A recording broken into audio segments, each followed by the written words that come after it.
Bueno, muy buenas tardes y bienvenidos, bienvenidas. Es un placer recibirlos en la Universidad Nacional de Villa Mercedes a través de la Secretaría de Extensión Universitaria y la Escuela de Ciencias de la Salud. Antes de comenzar, vamos a pedirles que vayan ubicando, de ser posible, sus celulares en silencio, muteándolos para que podamos disfrutar de la presentación, de una visita muy importante que tenemos en el día de hoy. Agradecer a quienes nos acompañan, autoridades de nuestra universidad, funcionarios vinculados a la salud pública, vinculados a todo el quehacer diario de las instituciones y que reflexionan en torno a esta temática y a los desafíos que se vienen. Agradecemos a todos los que de alguna manera se van acercando, estudiantes también, egresados de la Escuela de Ciencias de la Salud y de la universidad en general, y por supuesto a todas las instituciones que trabajan mancomunadamente, ni más ni menos que con un gran desafío que es el de formar cada vez mejores recursos humanos en salud. Esperamos que sea de gran provecho la experiencia que vamos a presentar a continuación, y para eso voy a invitar en primera instancia al señor rector de la Universidad Nacional de Villa Mercedes, a fines de que nos dé palabras de bienvenida y formalmente dar inicio a la clase pública con la presentación de una visita de honor que tenemos aquí, como es la del doctor Adolfo Rubinstein. Rector. Bueno, muchísimas gracias, buenas tardes. Bienvenidos a todos y a todas a la Universidad Nacional de Villa Mercedes. Un placer enorme, Adolfo, tenerte aquí con nosotros. Voy a ser muy rápido para dejarle todo el tiempo a Adolfo para que haga la presentación de su charla, su conferencia.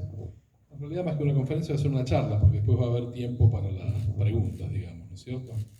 Bueno, para los que no lo conocen, Adolfo Rubinstein es el director del Centro de Implementación e Innovación en Políticas de Salud del Instituto de Efectividad Clínica y Sanitaria. Fue ministro de Salud y secretario de Gobierno de Salud de Argentina en noviembre de 2017 a diciembre de 2019 y secretario de Promoción y Prevención del Ministerio de febrero a noviembre del 17. Es médico graduado con honores de la Facultad de Medicina de la UBA, magíster en epidemiología clínica de la Escuela de Salud Pública de Harvard y doctor en salud pública de la UBA. Es difícil tener médicos que sean doctores, ¿no? Tienen el doctorado, de hecho, ¿no? Y diplomado en economía de la salud en la Universidad de York, en el Reino Unido. Titular de las cátedras de Medicina Familiar y Salud Pública y exdirector de la maestría en Efectividad Clínica de la Facultad de Medicina de la UBA, y es investigador independiente del CONICET y profesor visitante de la Escuela de Salud Pública de la Harvard University, o Universidad de Harvard. Es fundador y se desempeñó como director general de 2002 al 17 del Instituto de Efectividad Clínica y Sanitaria. También es fundador y jefe del Servicio de Medicina Familiar y Comunitaria del Hospital Italiano de Buenos Aires hasta 2010. Dirigió la Fundación para el Desarrollo de la Medicina Familiar y Atención Primaria de la Salud, presidente de la Asociación Argentina de Medicina Familiar, vicepresidente de la Organización Mundial de Médicos de Familia para Iberoamérica. Fue vicepresidente del Grupo de Trabajo de Salud bajo la presidencia argentina en el G20 de 2018, comisionado de alto nivel de la Organización Mundial de la Salud para Enfermedades Crónicas, miembro del directorio del City Cancer Challenge, con sede en Ginebra del 18 al 20. Actualmente es miembro de la Comisión Lancet del Cáncer en Países en Desarrollo y la Sociedad Internacional de Epidemiología y Prevención Cardiovascular. Adolfo Rubinstein ha publicado más de 130 artículos científicos en revistas internacionales y nacionales. Todos estos artículos con referato. Es autor de libros de texto y capítulos de libro en epidemiología familiar, de la medicina familiar, atención primaria, implementación de intervenciones preventivas para el control de enfermedades cardiovasculares, evaluación de tecnologías sanitarias, evaluación de impacto sanitario económico de programas y políticas públicas. Durante su mandato como ministro de Salud de Argentina del 17 al 19, sus prioridades se centraron en la expansión de la salud universal basada en la estrategia de salud familiar, la salud digital y el aumento de la cobertura de prestación con indicadores de calidad, particularmente para la población no asegurada, la prevención y el control de las ENT y la regulación de precios y cobertura de medicamentos innovadores. Y para finalizar, en 2020 regresó a su institución para crear el Centro de Implementación e Innovación en Políticas de Salud, donde actualmente es su director. Este centro está trabajando en el desarrollo y la implementación de diferentes programas y políticas para organizaciones y gobiernos de Argentina, América Latina y a nivel global con el apoyo de la OPS, OMS, Banco Interamericano de Desarrollo y Banco Mundial, entre otros. Bueno, Adolfo, bienvenido a Villa Mercedes, bienvenido a la UNVIME. Un placer para nosotros recibir a tan prestigiosa persona, investigador, docente universitario, así que bueno, te recibimos con un enorme agrado en esta casa. La UNVIME es una universidad pequeña de reciente creación, tiene aproximadamente unos 10 años de funcionamiento, tiene una escuela que está orientada al tema de la salud, estuvimos charlando más temprano, la carrera de medicina que ya empieza el año que viene, va en la corte, cuarto año, se conjuga con otras carreras del tema de salud, así que tu visita para nosotros es muy importante. Y bueno, te quiero comentar también que toda esta charla, por supuesto, está siendo grabada y después la vamos a pasar a los alumnos que están en estos momentos con exámenes finales y parciales al cierre. Si bien hay alumnos aquí, ¿no es cierto?, al cierre del cuatrimestre, así que bueno, nos pidieron que por favor grabáramos la charla para que después la pudiéramos replicar y usarla como material didáctico. Bueno, quiero saludar a todas las personas, a Walter, a Ivana, ¿no es cierto?, que han tenido la deferencia de gestionar esta visita acá a Villa Mercedes. Para nosotros es muy importante. Hay mucha gente importante en este lugar, del área de la salud pública, del área de las universidades, de algunas personas que se están desarrollando en cargos de gestión a nivel nacional, a nivel provincial. Hay alumnos, hay personal no docente y fundamentalmente muchos médicos, ¿no es cierto?, y profesores de la carrera de medicina. Así que, Adolfo, muy bienvenido a Villa Mercedes. Te cedo el uso de la palabra y es un placer que estés con nosotros.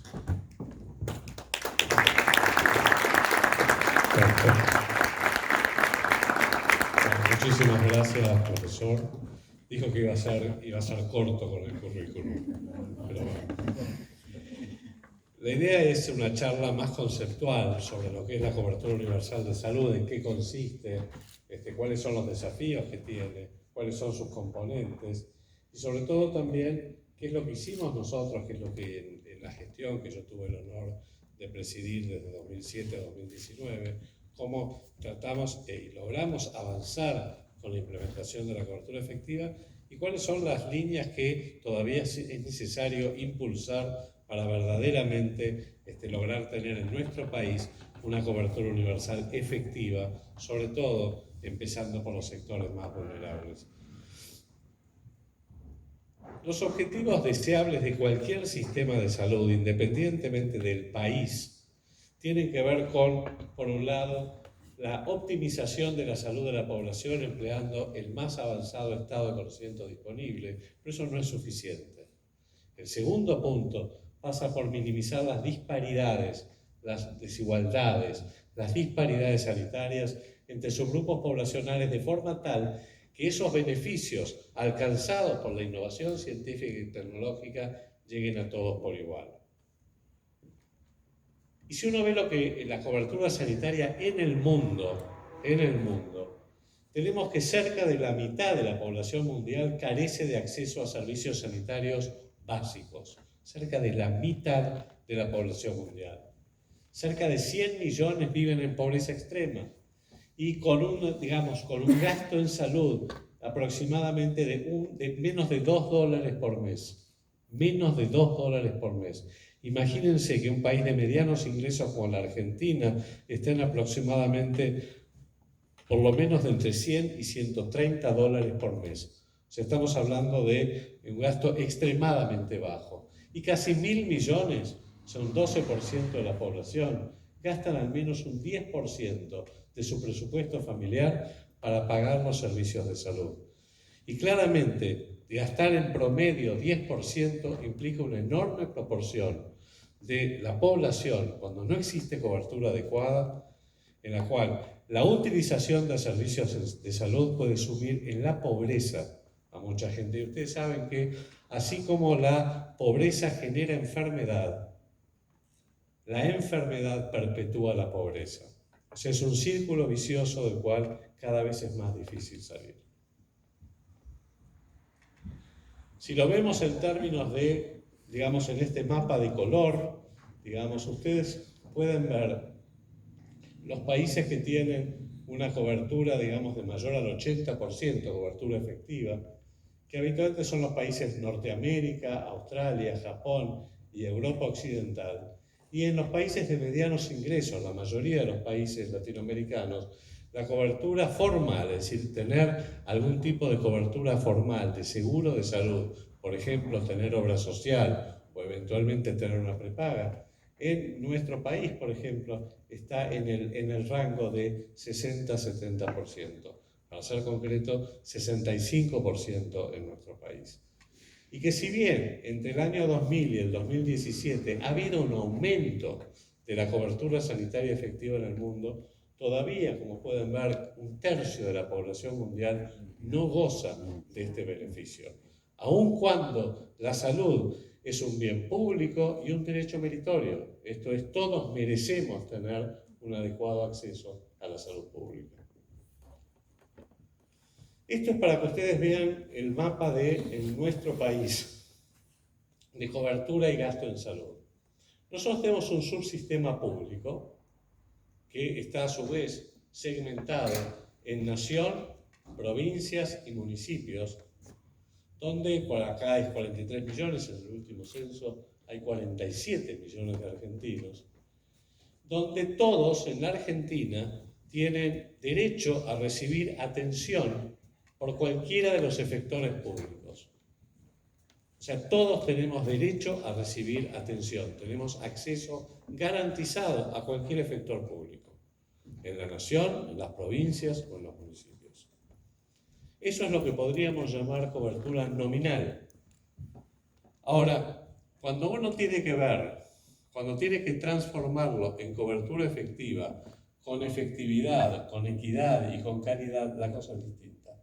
Una cosa es la cobertura nominal o aspiracional y otra cosa es la cobertura, digamos, efectiva. Toda la población, podríamos decir, que tiene garantizada la cobertura universal nominal. Esto no significa que ese acceso se traduzca en una atención de calidad. Y obviamente esa atención va a ser diferente de acuerdo al lugar donde uno viva, donde uno trabaje, al nivel socioeconómico o al tipo de cobertura sanitaria. Pero podemos ver que hay 17 millones actualmente y probablemente ahora más. No hay estadística, pero después de la pandemia, con el incremento de la pobreza en nuestro país, es muy probable que estemos en 17-18 millones de argentinos que solamente tienen cobertura pública exclusiva, sea porque han perdido su cobertura social o su cobertura privada. Y como les decía, acá ustedes pueden ver el subsistema de seguridad social, que yo les diría que es el dominante en cuanto a cobertura sanitaria en nuestro país. Ustedes pueden ver que si bien, como les decía antes, el 100% tiene derecho a recibir atención por parte de los efectores, casi 2/3 partes de la población tienen a su vez otro seguro de salud. Y esto es la obra social o la prepaga. En el caso de las obras sociales, de nuevo, no quiero aburrirlos con cifras, pero ustedes pueden ver acá que 60% de la población, entre obras sociales nacionales, que son las sindicales, obras sociales provinciales u obras sociales especiales, o el PAMI, el 60% de la población tiene cobertura por seguros sociales. Y hay un 5% que tiene afiliación voluntaria a empresas de medicina prepaga. Solo un 5%, pero sin embargo, de 6 millones de personas cubiertas por empresas de medicina prepaga, 4 millones provienen de la seguridad social por la desregulación. Este es el mapa de la cobertura en nuestro país. Si esto lo correlacionamos con el gasto y el último estudio, digamos que de cuentas nacionales de salud se hizo en nuestra gestión en el 2019, ustedes pueden ver que el gasto en salud como porcentaje del PBI en nuestro país es de casi 10%. Es altísimo, es altísimo. La pregunta que uno se hace es si los resultados sanitarios que tenemos en nuestro país son acordes a la magnitud de ese gasto. Y definitivamente tenemos que decir que no. Estamos entre los gastos más importantes de la región y nuestros resultados distan mucho de lo que cabría esperar de acuerdo a la magnitud de ese gasto. Fíjense cuál es el gasto público nacional. Este es el Ministerio de Salud de la Nación. El Ministerio de Salud de la Nación maneja solamente, como ustedes pueden ver, un medio punto del PBI. Medio punto del PBI. O sea, 1 de cada 10 pesos que se gastan en salud en realidad es administrado por el Ministerio de Salud de la Nación. Esto no quiere decir que aún con estas restricciones, digamos, ese dinero pueda servir para impulsar políticas nacionales, porque ¿qué pasa? Si bien el gasto público, la mayoría es de las provincias, todas las provincias juntas tienen más del doble del gasto en salud que la nación, el presupuesto de salud de las provincias habitualmente está hundido en el pago de la infraestructura, los profesionales, el equipamiento, los insumos, con muy poca flexibilidad para poder impulsar otro tipo de políticas. Pero esto es importante, y el gasto privado es prácticamente el 30%, y esto era en el 2017-18. Es muy probable que hoy sea mayor. Gasto privado que en su mayoría es gasto de bolsillo de las familias, o sea que en el momento de la utilización de los servicios tienen que pagar de su bolsillo. Fíjense que en cuanto a distribución del ingreso y cobertura, claramente si uno lo separa, lo estratifica en quintilos de ingresos, el quintilo de menores ingresos, el porcentaje de cobertura pública exclusiva es mayor del 60% en contraste con el quintilo de mayores ingresos, que es 4%. Claramente hay un enorme gradiente social en la cobertura sanitaria en nuestro país. Y si lo vemos cómo eso se refleja en las disparidades sanitarias, podemos ver que hay una enorme brecha entre las provincias más ricas y las provincias más pobres en indicadores como la mortalidad materna. Fíjense, de más de 8 veces mayor mortalidad materna en las provincias, digamos, más pobres versus las provincias más ricas. Mortalidad infantil, más de 2 veces. Mortalidad por cáncer de colon, más de 5 veces. Mortalidad por cáncer de cuello de útero, que está directamente vinculado a la pobreza, más de 7 veces. Pero también brechas en el acceso al diagnóstico temprano, precoz, de condiciones, por ejemplo, el cáncer de colon, cáncer de mama. Brechas que obviamente tienen que ver con cuál es el gasto público en salud. Fíjense que hay una diferencia, una brecha de más de 10 veces entre la provincia que mayor gasto público per cápita tiene versus la provincia que menor gasto público tiene. Todo esto, lo que nos refleja este mapa de las desigualdades y las disparidades, nos pone en una situación donde el logro de la cobertura universal, cuyo objetivo fundamentalmente es cerrar esa brecha de disparidades, es fundamental. Y acá simplemente no quiero aburrirlos con esto, pero veamos, por ejemplo, fíjense, la mortalidad infantil entre el 2018 y el 2020, que son los últimos datos que tenemos, los datos del 2021 yo creo que van a ser terribles. Teníamos una diferencia, una brecha entre la provincia con menor mortalidad infantil y la mayor mortalidad infantil de 2.1. Fíjense que la mortalidad infantil bajó de 8.8 a 8.4. Podríamos estar muy contentos. Sin embargo, la brecha de disparidades aumentó más de un 50%. Digo esto para que pensemos que acá no se trata solo de los promedios. El objetivo tiene que ser que todos los argentinos, independientemente de dónde vivan, tengan derecho a recibir una atención de calidad en cualquier lado. Y lo mismo ocurre con otros indicadores sanitarios como el cáncer de colon, cáncer de mama, cáncer de cuello uterino. Fíjense lo que son las diferencias, enormes. Brecha en estudios preventivos, por ejemplo, en tamizaje de cáncer de colon o en mamografías. Fíjense que la brecha entre las provincias que tienen mayor tasa de diagnóstico mamográfico es, más de 2 veces superior a la que menos tienen. Y si ustedes se fijan acá, y esto es muy interesante, estos son datos de la encuesta nacional de factores de riesgo que hicimos en nuestra gestión, la última en el 2018, con datos directos, no autorreportes, sino datos directos, podemos ver que, por ejemplo, fíjense el total, esto es mamografía. 66% de las mujeres de más de 50 años habían recibido una mamografía en los últimos 2 años. Uno dice, bueno, no está tan mal. Voy a decir, no está bárbaro, pero no está tan mal. Ahora fíjense el gradiente. Hasta primario incompleto, 40%. Versus 75%. Menos de la mitad versus 3/4 partes. ¿Sí? Cobertura de salud, aquellos que tenían obra social o prepaga, arriba del 70%, las que no tenían ninguna cobertura formal, que tenían solo la cobertura pública, menos de la mitad. Digo, estas son las cosas, esto es el mapa de las disparidades que uno tiene que prestarle extrema atención. Y, de nuevo, cuya solución, aunque sea aspiracional, aunque sea el norte, es la ampliación de la cobertura universal efectiva. Bueno. O en la última encuesta de gastos de los hogares, ustedes ven que más del 6% del gasto de los hogares es gasto en salud. Por supuesto, en aquellos que tienen cobertura es mucho menor.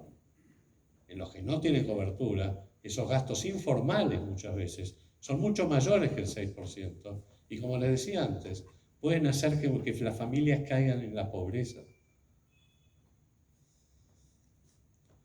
Y fíjense, por ejemplo, que no es lo mismo ese gasto en el Gran Buenos Aires, en la Patagonia o en Cuyo. Hay diferencias. O en los quintilos de ingresos. Entonces, frente a todo este mapa de la disparidad, ¿qué es cobertura universal? La definición de la OMS y de las Naciones Unidas es: cobertura universal es asegurar que todas las personas reciban los servicios de salud que necesitan con adecuado acceso y calidad y sin tener que sufrir penurias financieras para pagarlos. Y la cobertura universal está presente en 2 de los objetivos de desarrollo sustentable de las Naciones Unidas. El 1, que es la eliminación de la pobreza, y el 3, que tiene que ver con el mejoramiento de la salud y el bienestar.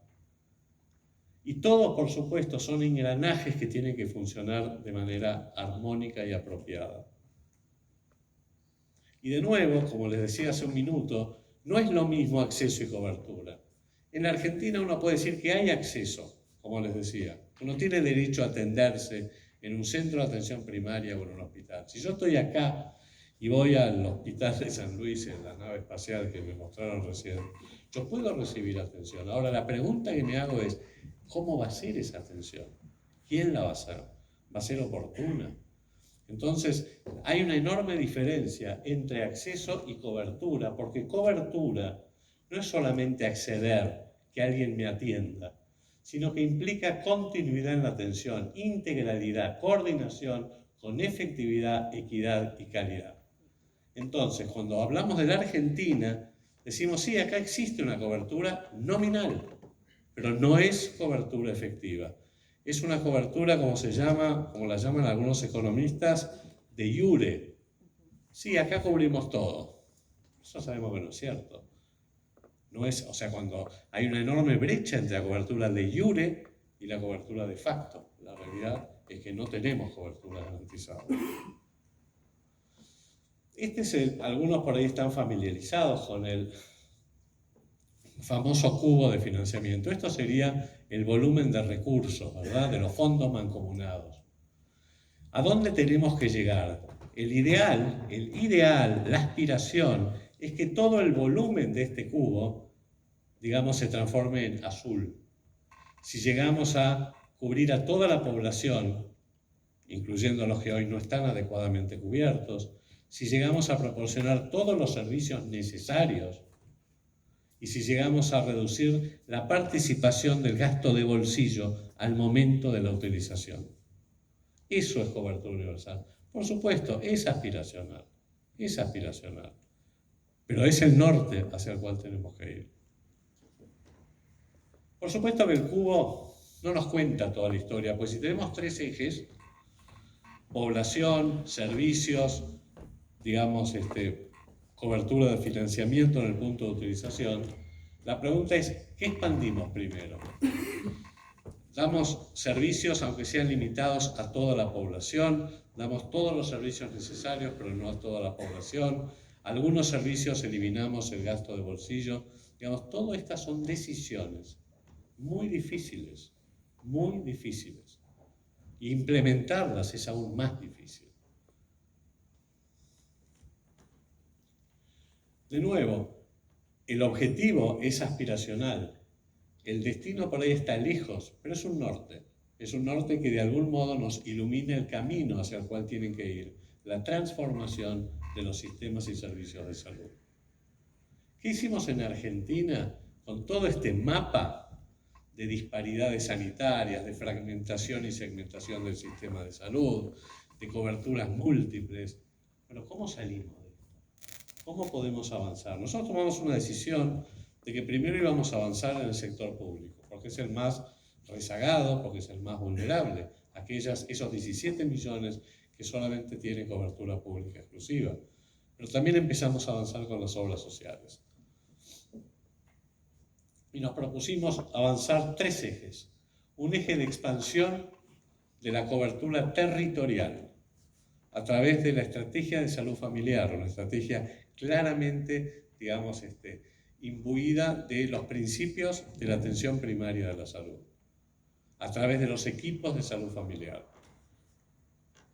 Una estrategia de ampliación de la cobertura digital, de la estructura que nos permitiera generar una suerte de esqueleto sobre el cual los sistemas de información pudieran recuperar, por ejemplo, pudiéramos saber qué es lo que estábamos haciendo y cómo mejorar el acceso efectivo y la calidad de los servicios. Y el eje de la ampliación de la cobertura prestacional con calidad.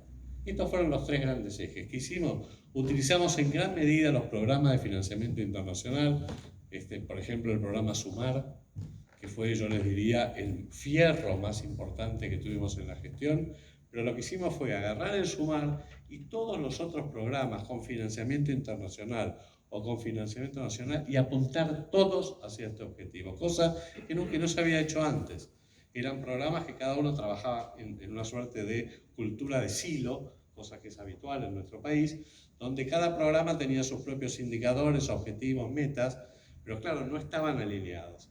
Nosotros lo que hicimos fue aunar absolutamente todos, incluyendo los que tenían financiamiento distinto. Algunos eran presupuesto nacional, otros eran Banco Mundial, otros eran BID. Juntamos a todos y lo que dijimos es, esto tiene que ser un objetivo único, sobre la cual además tenemos que hacer una fuerte negociación entre nación y provincia, porque de nuevo, estamos en un Estado federal donde las provincias tienen la total autonomía para definir sus políticas de salud, con lo cual se tiene que llegar necesariamente a consensos políticos que permitan avanzar en esa línea.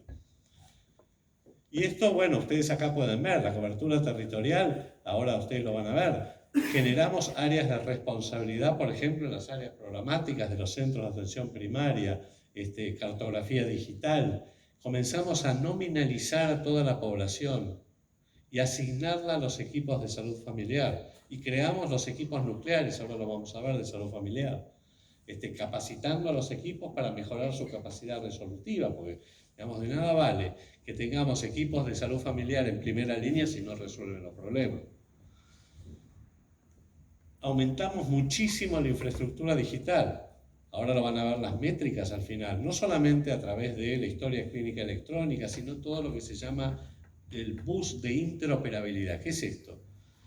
Muchas provincias, digamos muchos municipios, el sector privado, las obras sociales, generaron sus propios sistemas de información y sus propias historias clínicas, todas desconectadas, cada una funcionando de manera separada.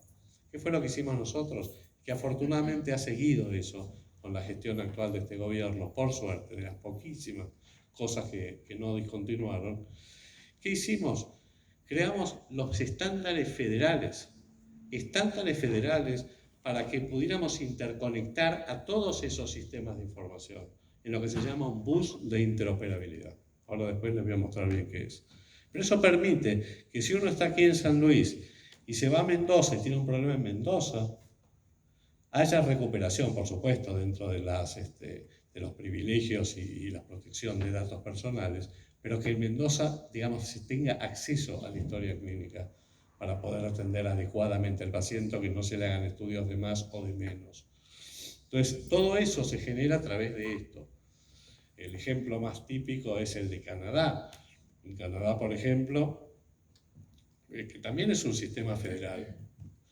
Si uno vive en la provincia de Quebec y se tiene un problema cuando cruza la provincia de Ontario, obviamente iba a un centro, a un hospital en la provincia de Ontario, es atendido, pero la cuenta se la pasa a la provincia de Ontario a la provincia de Quebec. Para eso, ¿qué se necesita? Se necesita tener un robusto sistema, digamos, de información. Historias clínicas electrónicas interoperables y sistemas de información robustos que permitan, por ejemplo, recuperar el costo de las prestaciones. Nosotros vimos, por ejemplo, que un 20% de las personas que concurrían a los centros de atención primaria de salud, ni siquiera a los hospitales, a los centros de atención primaria de salud, en muchas provincias eran beneficiarios de la obra social provincial, de PAMI o de alguna obra social pequeña. Pero claro, la provincia no recuperaba el costo de esa prestación. Nosotros lo que hicimos fue generar los sistemas para comenzar a que se recuperara el costo de esas prestaciones y que en todo caso las obras sociales le pagaran a la provincia. Obviamente no lo sacaba de su bolsillo el individuo, la familia, pero que las obras sociales le pagaran a la provincia lo que correspondía, o por lo menos eso estuviera registrado. Por eso es tan importante la ampliación de la cobertura digital. Y finalmente, la cobertura prestacional. El flujo de financiamiento, en la Argentina la coparticipación, por ejemplo, no me quiero meter, acá hay gente que sabe muchísimo más que yo de esto, la coparticipación en nuestro país no está atada a ningún tipo de condicionalidad. Muy poco. O sea, no es que, digamos, existe, Juan me mira con dudas, pero no está atada. O sea, a cada provincia le corresponde determinar, no importa que sea justo o injusta, no estoy hablando de eso, pero lo que se reparte, se reparte. Después uno podrá discutir si el impuesto al cheque, si esto, si lo otro, pero lo que se reparte de acuerdo a una fórmula, que no está atada a condicionalidades. Lo que nosotros hicimos fue generar un mecanismo de financiamiento atado al cumplimiento de metas de calidad. Por ejemplo, control de hipertensos, control de diabéticos, detección de cáncer, digo por citar algunos ejemplos. Consulta temprana en el embarazo, por ejemplo, consulta precoz, prenatal precoz, antes de la semana 13, control de niños, es decir, todo eso nosotros empezamos a atar el financiamiento, que hasta ese momento era financiamiento directo, al cumplimiento de metas, tratando de lograr, de algún modo, incentivar el mejoramiento de indicadores de calidad. Por supuesto que todo esto fue de la mano de estrategia política, porque, de nuevo, las provincias pueden hacer lo que quieran. O sea, yo no tenía el poder de poder obligar a las provincias a que siguieran esto. Tenía, si quieren, era la zanahoria y el palo. La zanahoria era, había recursos, que tampoco me acompañaron tanto tiempo. O sea, tuvimos algunos problemas. Pero al principio teníamos más recursos, al final teníamos menos. Pero, digamos, teníamos estos programas nacionales que permitían un flujo de financiamiento que a las provincias era como agua, digamos, de manantial. Porque, como les decía, el presupuesto de todas las provincias, aun cuando es mucho mayor que el presupuesto de la nación, está hundido en el mantenimiento de los hospitales, del personal, del equipamiento, de los insumos, etc. Con lo cual, inclusive, fíjense, nosotros contribuíamos con un financiamiento que dependía de cada provincia y estaba en un promedio de entre 1 a 2% del presupuesto público de la provincia. Las provincias más pobres era casi el 5 o 6%, las provincias o distritos más ricos eran menos del 1%. Pero aún con tan poquito logramos impulsar cambios muy importantes. ¿Por qué? Porque era lo único que tenían más o menos flexible. No sé si me explico. Pero bueno, esto necesitaba una estrategia política. Primero, de hacer que las provincias adhirieran al acta acuerdo de ampliación de la cobertura efectiva. Y al final del día, 22 de las 24 provincias se adhirieron, pero no todas. No todas. Pero bueno, 22 de las 24 adhirieron, y cuando adherían eran, digamos, beneficiarias de la implementación de estos programas. Y acá pueden ver, esto es el COFESA donde logramos el acuerdo de la mayoría de las provincias, bueno, la fotito, etc. ¿Y qué fue lo que hicimos con las provincias? Le pedimos a cada provincia, y esto fue acordado, que creara un área de responsabilidad para desarrollar lo que llamamos una suerte de piloto o proyecto provincial escalable, que estaba conformado por un área geográfica, en general en zonas vulnerables, donde hubiera un hospital, donde hubiera centros de atención primaria. Y ahí le metíamos todos los fierros. Le metíamos todo lo que tenía que ver con el desarrollo de los equipos de salud familiar, la cobertura digital, la ampliación de la cobertura prestacional, y con el objeto de que en una segunda etapa esto pudiera escalarse al resto de la provincia. Esta era la idea. Por supuesto que, ustedes miren, yo estuve 2 años, me llevó casi todo el primer año diseñar la estrategia con todos los equipos y con la relación, digamos, con las provincias y las negociaciones que tuvieron lugar, que no fueron tampoco tan sencillas, y tuve un solo año para implementarlo. Por eso yo le decía a Ginés en su momento, vos, si seguís con esto, vas a recoger todos los frutos. Claro, después vino la pandemia y además rompieron todo, en mi opinión. Pero de todas maneras, digamos, si hubiera habido continuidad de las políticas, claramente hubiéramos tenido frutos muy concretos y muy tangibles a esta altura. Y esto era cómo íbamos monitoreando, fíjense, una provincia de Corrientes, los diferentes indicadores, cómo esto es un sistema de métricas de monitoreo tipo red o radar o tela de araña. Pero ustedes acá pueden ver cada uno de los indicadores, cuánto estaban cumpliendo, cuánto se cumplían poco, en fin. Todo esto lo teníamos más o menos monitoreado gracias al desarrollo de los sistemas de información.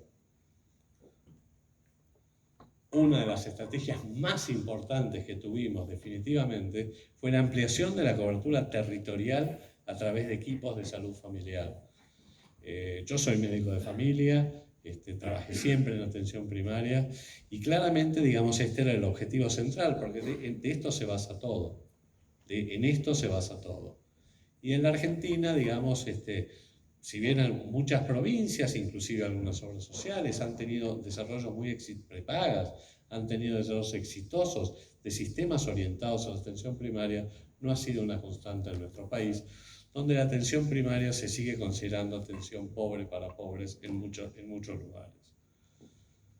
Pero bueno, desarrollamos este programa y básicamente tenía un proceso muy claro que empezaba, como les decía antes, con definir el área de responsabilidad del efector, un área programática.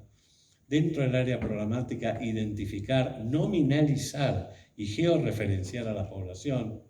Definición de las áreas y de las subáreas para la atención del equipo de salud familiar. La asignación de las personas a los equipos de salud familiar y básicamente la coordinación y el trabajo a cargo de estos equipos de salud familiar. Y el equipo nuclear estaba conformado por una médica o un médico de familia, o un médico general, o un médico pediatra, un clínico. Ustedes saben que medicina familiar y pediatría son recursos que hay un enorme déficit en la Argentina, cada vez mayor y cada vez es más alarmante la cosa.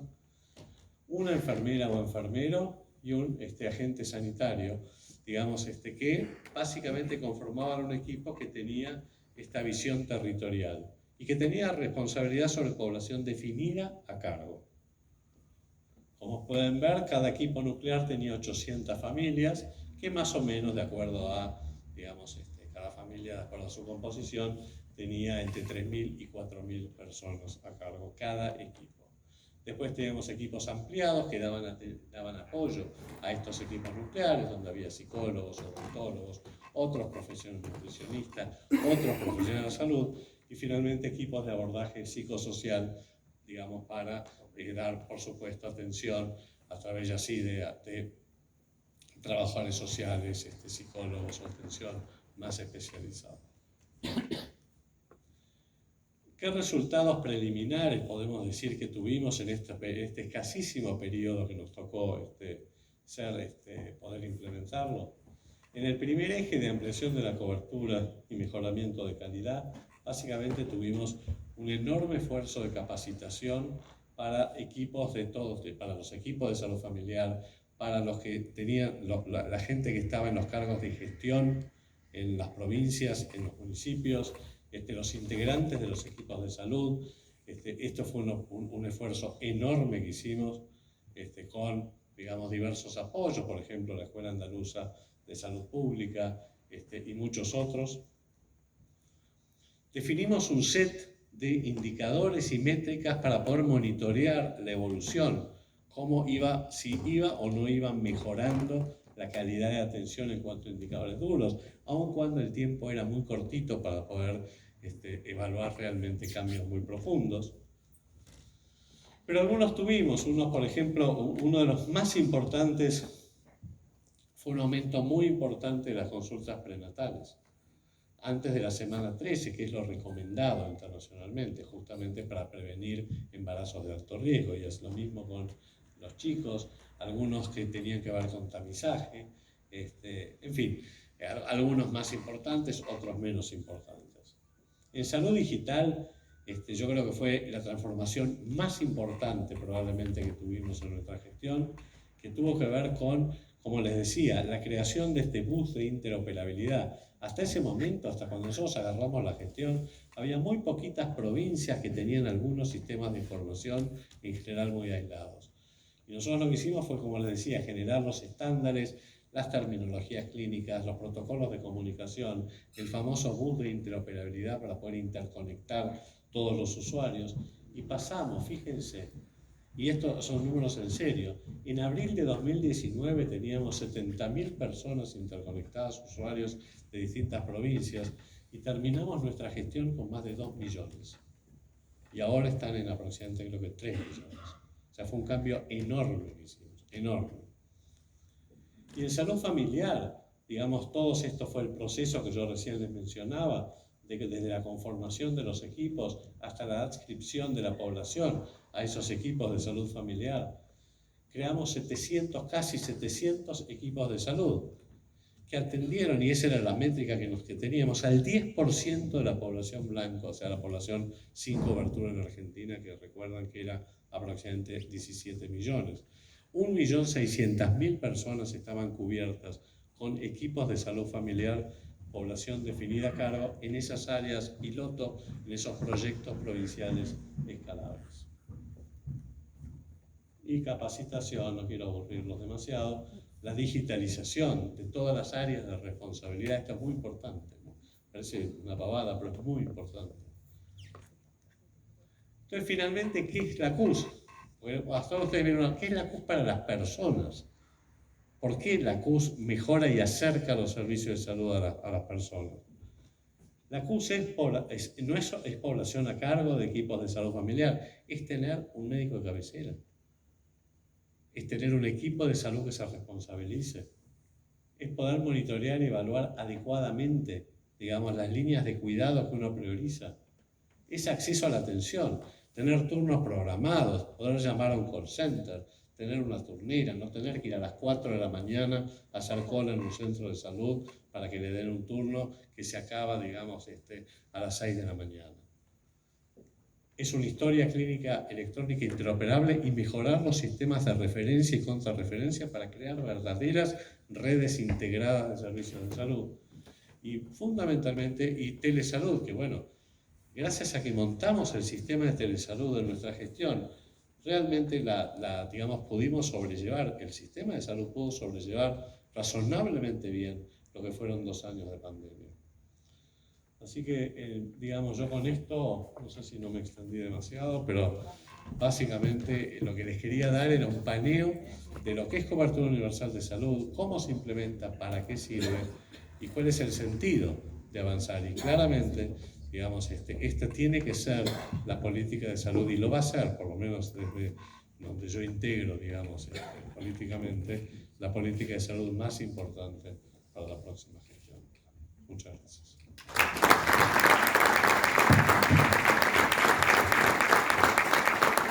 Le agradecemos, doctor Rubinstein, por su clase pública. Bueno, aprovechamos este momento y su presencia, que por supuesto nos honra en la universidad, nuestra provincia, para, bueno, generar este espacio de intercambio. Así que, bueno, vayan levantando la mano los que quieran hacerle una consulta al doctor y vamos aprovechando también este espacio, enriqueciendo aún más este encuentro.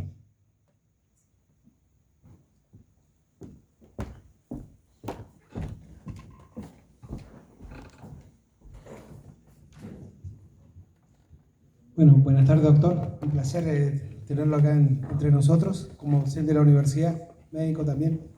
Es importante lo que ha expuesto para nosotros. Quiero saber concretamente qué ha quedado de esto luego de su gestión. Es lo que nos interesa y cómo va a planificar en caso de que cambie el ministerio, si esto sigue o no sigue. Yo te diría que queda a nivel, no a nivel nacional, lamentablemente. Se discontinuó el programa a nivel nacional. Sí quedó en muchas provincias. San Luis, por ejemplo, fue una de las últimas provincias que entró. Entró bastante más tarde, yo no recuerdo si no fue la última. Al principio había mucha resistencia. Pero quedaron muchas provincias que siguen implementándolo. O sea, quedó la decisión a nivel de las provincias, pero no un plan y un programa nacional, lamentablemente. Pero sí, digamos, a quien le toque en la próxima gestión, si hay un cambio digamos, de administración el año próximo, definitivamente esta va a ser una de las políticas más importantes. Bueno, muchas gracias por su pregunta. Seguimos adelante. Si alguien tiene alguna consulta, alguna inquietud, por favor levante la mano y yo le acerco el micrófono.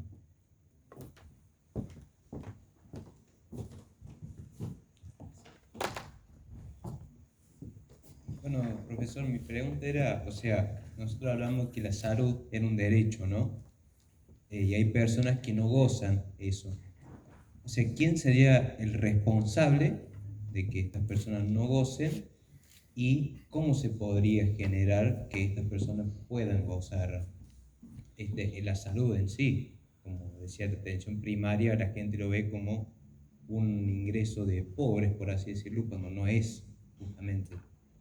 Bueno, la respuesta es implementando un programa de cobertura universal efectivo.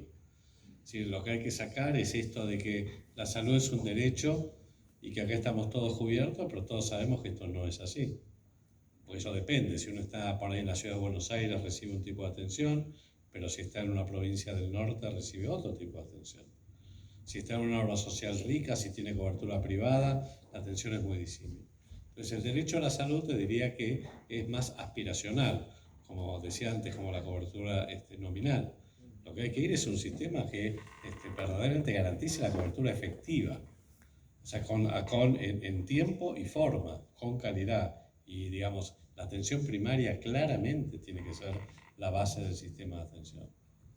No un programa vertical, digamos, para la población vulnerable. Fíjate que en los países, digamos, más desarrollados, estoy hablando de la mayoría de los países europeos, o Canadá o Australia, a excepción de Estados Unidos, que tiene otro sistema de salud, la atención primaria es la base del sistema de salud. Y no es para ricos o para pobres, es para todos.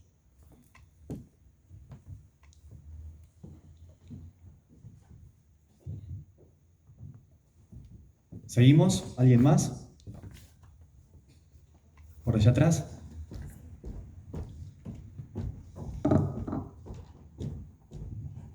No tengan miedo, aprovechemos al doctor que nos ha visitado. Gracias. Hola, buenas tardes. Si esto es una aspiración, ¿qué es lo que hace falta para que sea una realidad? ¿Esto depende de los gobiernos de turno?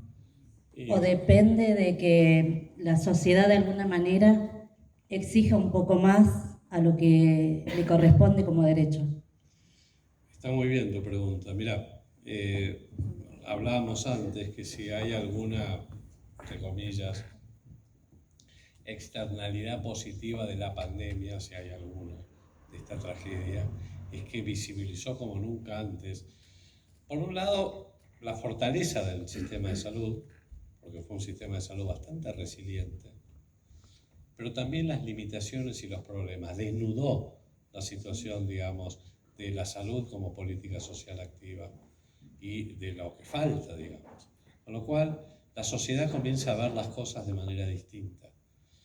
No es la primera preocupación, obviamente. La primera preocupación sigue siendo la inflación, la inseguridad, la educación, la corrupción. La salud, si bien en el momento más álgido de la pandemia estaba entre las 3 primeras, ahora no lo está más. Pero la gente no se olvida. Con lo cual, cuando uno habla ahora de reformas sanitarias, y esto implica desde la relación nación-provincias y cómo verdaderamente facilitar la implementación de un esquema de cobertura universal efectiva o la reforma de las obras sociales, digo, por mencionar cualquier cosa, la gente escucha más atentamente. O el déficit de las especialidades, vieron que salió en los medios bastante lo que está pasando, que no se llenan las vacantes de residencias de las especialidades críticas. Eso es terrible, es terrible. En serio, es una espada de Damocles sobre nuestra cabeza. No se están cubriendo especialidades críticas, por muchas razones. Por ahí estaría para otra charla. Pero bueno, todo eso hace que de golpe todo esto comience a permear a la sociedad y que empiece a prestarle mucha mayor atención que antes. No está todo dado, no está todo garantizado. Entonces, basta con el verso de, sí, la salud es un derecho. Bueno, ¿cómo ponemos en práctica ese derecho? Yo creo que es eso. Tenemos otra pregunta por acá, doctor. Buenas tardes, gracias por su presentación. Yo tenía dos comentarios en realidad. Pensaba que tal vez nosotros tenemos, como no estamos habituados a la medicina preventiva. En general y sobre todo los sectores más vulnerables van al médico cuando tienen un problema. No tenemos armado, no sé si es a nivel nacional, un sistema de medicina preventiva que funcione. Entonces, muchas veces los pacientes ya llegan cuando tienen una patología y cuesta mucho articular lo que usted mencionaba. Yo soy infectóloga y trabajo con HIV particularmente. Probablemente parte de los números que usted mencionaba recién yo los veo en forma invertida, o sea, más del 70% de la población que yo atiendo con HIV se atiende en el sistema público, no con obras sociales. Y la mayoría de ellos pertenece a los estratos sociales más bajos. Pero así todo, independientemente de los gobiernos, nosotros creo que debe hacer, 20 años que no vemos una publicidad de preservativos, por ejemplo, en un canal de televisión. O que no tenemos campañas justamente de prevención, que es lo que necesitamos. Dije 20 años por decir, no quiero que esto caiga en un gobierno, no me interesa eso.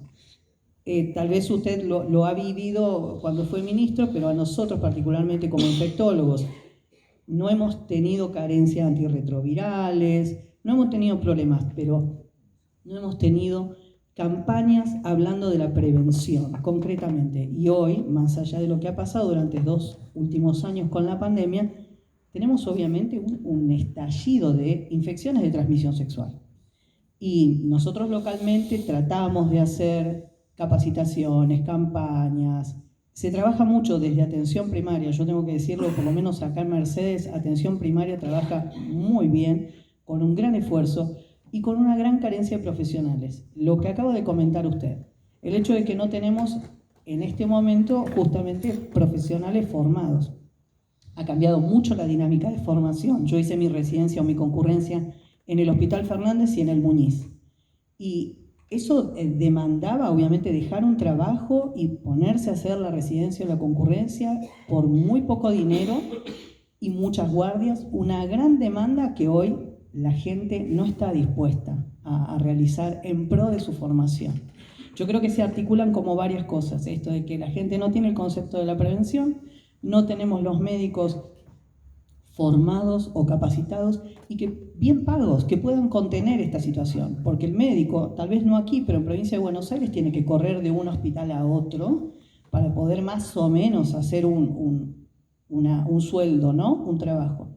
Y el otro tema es, como dije recién, quizás no tenemos tanta campaña preventiva, se acuerdan del HIV, por ejemplo, el 1 de diciembre. Pero después no vemos otra campaña. Gracias. Son varias cosas, ¿no? Respecto a la prevención en sí misma, bueno, justamente la atención primaria es fundamentalmente prevención.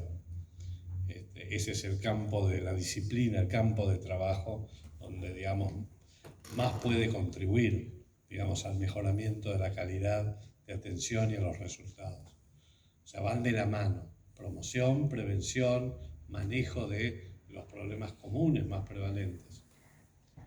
El tema de las infecciones de transmisión sexual es un tema muy complejo, que además comenzó, a partir del 2013 empezaron a picar, y no se ha detenido y ha empeorado últimamente. Eso es un problema, y estoy de acuerdo que están faltando campañas de prevención.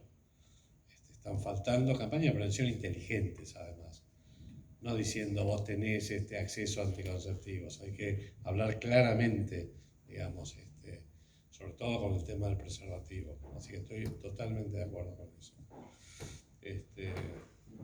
Y no me acuerdo, había un punto más. Ah, bueno, no, y sí. Pero claro, no, ojo, el tema de los déficits que estamos padeciendo con especialidades críticas no es solamente una cuestión de salarios. Eso es lo más preocupante. Mira, nosotros, por ejemplo, en nuestra gestión duplicamos el salario de las becas de residencia en medicina familiar y general con el objeto de incentivar la elección de esa especialidad y tuvimos resultados bastante pobres, la verdad. Y ahora no se llena la vacante, no se llena. Ni de pediatría, ni de medicina familiar, ni de neonatología, ni de terapia intensiva, no se llena. Ahora, ¿cuáles son las razones? Son multidimensionales, no es solamente salario, es falta de carrera profesional, una profunda desmotivación, factores generacionales y culturales que tienen que ver con eso que vos también mencionaste, viste que no se bancan ahora, no es como en la época nuestra. Bueno, nada, estabas ahí, nada, era parte de tu vida y tenías que matarte, digamos, en guardias y horarios prolongados. Bueno, no quiero decir que eso fuera lo mejor, pues sino siempre eso de que todo pasado fue mejor, pero la realidad es que cambió mucho, digamos. También es cierto que en la época que a mí me tocó por lo menos hacer la residencia, era todo más previsible. Vos sabías que si te formabas en un lugar más o menos bueno, ibas a tener acceso a, digamos, a mejores oportunidades laborales y carrera profesional. Hoy eso ya no se ve. Entonces el futuro es muchísimo más incierto, pero muchísimo más incierto. Y ese es un factor que influye muchísimo, digamos, en la elección de la especialidad, en el tipo de trabajo que querés. Bueno, es para hablar, no sé, podemos hablar hasta mañana. ¿Alguien más? ¿Alguien más desea hacer una consulta? ¿Cómo le va, doctor? Quiero hacer una pregunta, pero esto es a nivel académico, no tiene tanto que ver con la salud pública. Como directora de la Escuela de Ciencias de la Salud, formamos grupos de decanos de escuelas o facultades de ciencias médicas, y este tema que usted estaba comentando recién de las residencias preocupa muchísimo, ¿no?, a todas las universidades con estas carreras. Y uno de los puntos que se está charlando, manejando y evaluando, que me gustaría saber su opinión como docente y como médico, es acortar los planes de estudio de las carreras de medicina. Y es un tema que, por supuesto, lleva mucho debate, opiniones muy encontradas, pensando en la calidad de estos profesionales de la salud. Así que, bueno, quería consultarle su opinión. Respuesta corta. Es una locura lo que está pasando en medicina. Una carrera que se sigue, digamos, extendiendo de manera indefinida. Entonces, para que un médico esté en condiciones de ejercer, tiene que hacer 7 años de carrera más 4 años de residencia, o sea que tiene entre 11 y 13 años. Una locura. Primero porque nadie está dispuesto a hacer ese esfuerzo, o sea, por lo que hablábamos, lo que yo recién comentaba. Es una locura, eso no existe en ningún país del mundo. O sea, en Estados Unidos son 4 años, está bien, tienen un college antes que los que tienen una formación previa. Pero la carrera, honestamente, pero bueno, esto es como vos decís, esto hay que discutirlo en otro ámbito, digamos, no debiera ser, o sea, de ninguna manera puede ser una carrera donde tengas un CBC, después tengas 6 años y después tengas 1 año de internado rotatorio. Y además después tenés la residencia. Una locura. Hay que repensarlo.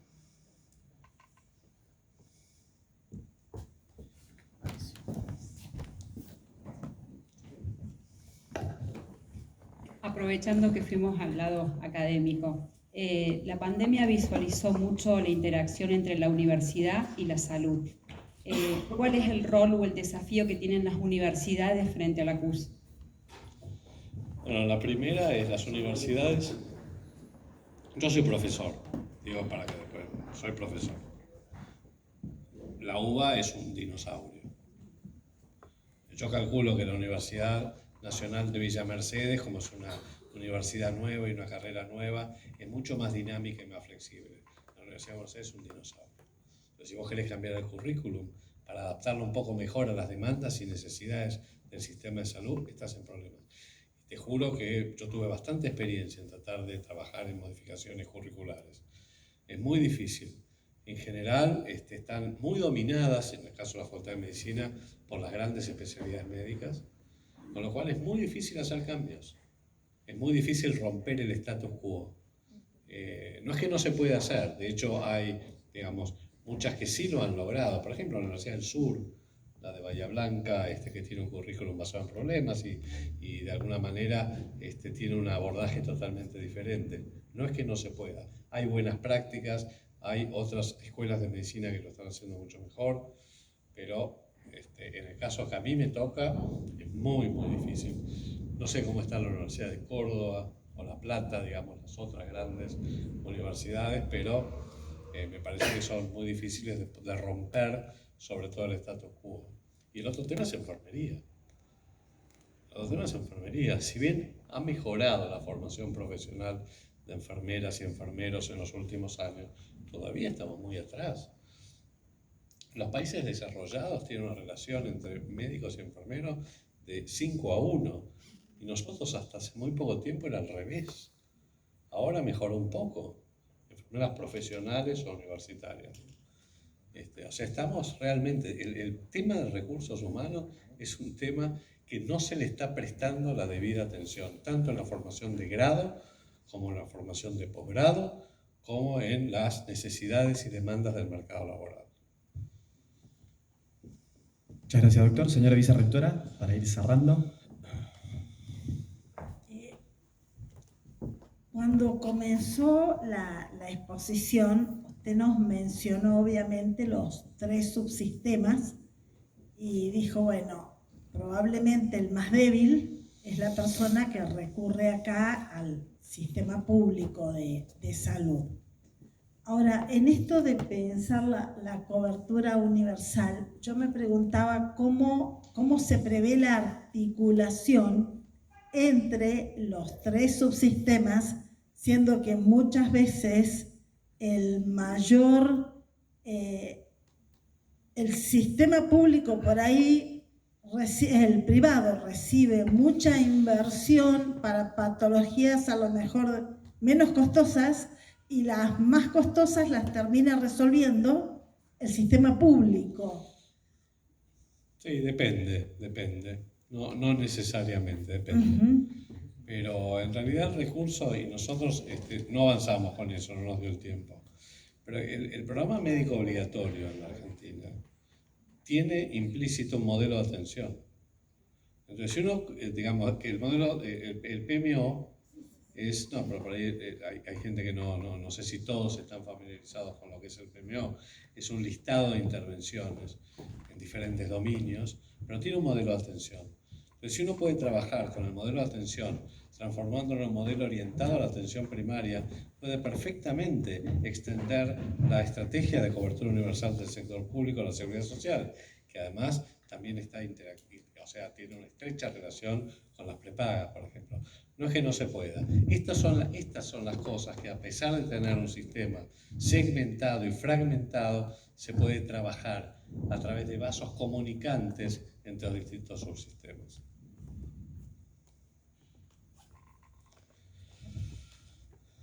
Hola. Bueno, gracias, doctor, por esta charla. Y perdónenme la deformación de profesional hacia los recursos públicos.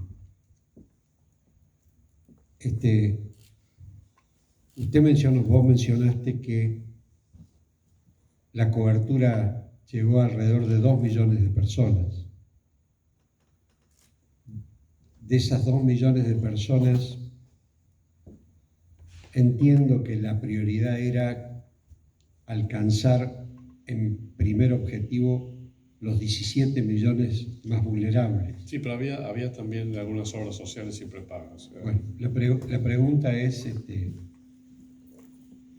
¿cuál es el costo de presupuesto público para que un primer objetivo de esa cuestión aspiracional de cubrir el cubo en las 3 dimensiones, el costo de manteniendo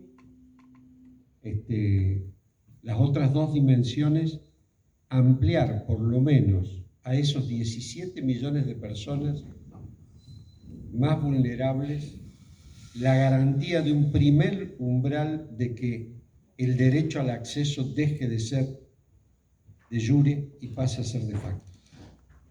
No te podría responder hoy. Es enorme. Es algo que tiene que ser incremental y gradual. Justamente por eso comenzamos con proyectos escalables, proyectos provinciales escalables, proyectos piloto, pero claramente es un costo muy, muy importante. Es una decisión muy importante el avanzar. Son muy grandes. No te podría dar una respuesta seria ahora y decirte, digamos, dimensionar exactamente. Pero lo que sí te puedo decir es que esto no puede hacerse de un día para el otro. Esto requiere, 2 mandatos presidenciales mínimos para llegar a mejorar un poco las cosas. Por eso esto tiene que ser una política de Estado. Esto de ningún modo puede ser el programa de un gobierno o de un ministro. No hay manera. Bueno, considerando que ya Adolfo tiene que ir con el grupo de gente que lo ha traído a San Luis, que continúan las actividades, yo voy en este sencillo pero emotivo acto, no tenemos presente, le voy a poner un pin de la UNVIME, al doctor Núñez, se lo va a tener que llevar puesto, va a tener que estar todo el día puesto hasta que se saque ese saco, para nombrarlo oficialmente profesor invitado de la UNVIME.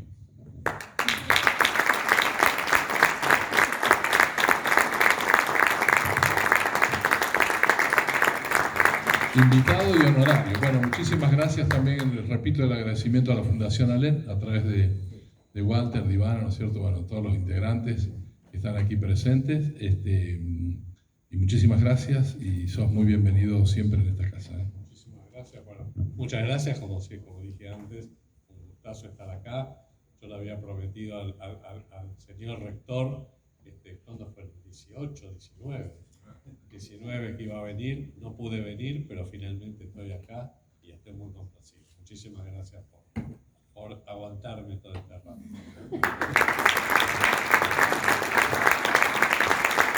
Al ingeniero Becerra también, que ha sido parte de esta que no me acordaba el nombre, Bubi. Bueno, no me acuerdo, también muchísimas gracias, Bubi, por todo esto. Bueno, muchísimas gracias a todos, a todas, nos vemos, hasta siempre.